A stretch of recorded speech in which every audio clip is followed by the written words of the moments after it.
নতুন বাংলাদেশে কিসের ভয়?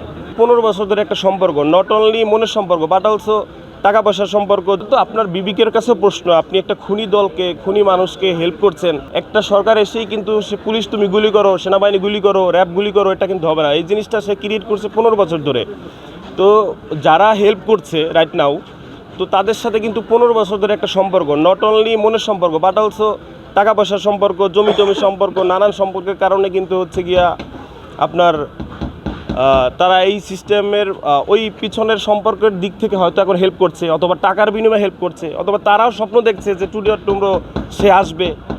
সো এটাও হয়তো তাদের ঠিক না। নতুন বাংলাদেশে স্বৈরাচারের জায়গা হবে না। যাদের জায়গা মানে আবার যারা পুনর্বাস করতে চায় বা তাদেরকে যারা হেল্প করছে, এটা কোন সেন্সে করছে আল্লাহই ভালো জানে।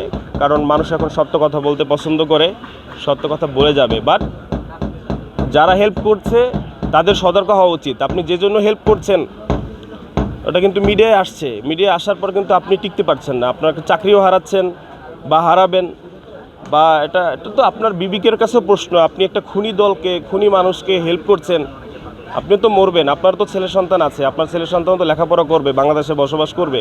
তো কিসের আশায় আপনি হেল্প করছেন এটা আপনিই ভালো জানেন। এগুলো আমাদের সুন্দরভাবে জাস্টিফাই করা উচিত। আমাদের ছাত্রদের পক্ষ থেকে আসিফ ভাই, নাহিদ ভাই আছে, তাদেরকেও বলবো আপনাদের কিসের ভয়? বাংলাদেশের মানুষ আপনাদের সাথে আছে।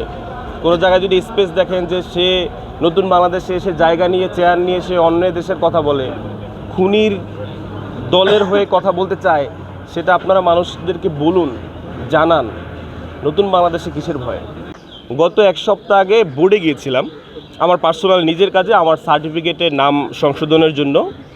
তো ওখানে যাওয়ার পরে আমার সব কিছু আমি অনলাইনে আবেদন করেছি, অনলাইনে করেছি 3 মাস হয়ে গেছে আমার নাম কারেকশনের জন্য।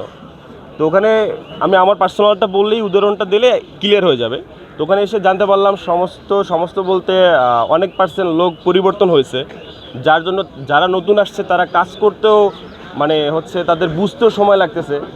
এখন একটা নতুন সরকার, নতুন অন্তর্বর্তীকালীন সরকার বসছে, আপনি একটা নতুন অফিসে আসছেন, এটা দেরি হওয়াটা আমি মনে করি না যে খুব মানে একটা লস জিনিস। কারণ তাদের তো বুঝতে হবে, এর মানে এই না যে আমি বর্তমান সরকারকে পা চাচ্ছি, জিনিসটা ইহটা বুঝতে হবে। আপনি নতুন জায়গায় আসছেন, আপনি নতুন জায়গায় এসে এখন আসিফ ভাই ক্রীড়া উপদেষ্টা হলো, আর আসিফ ভাইয়ের তো উচিত ছিল কোনো ক্লাবে খেলে এসে তারপরে করা।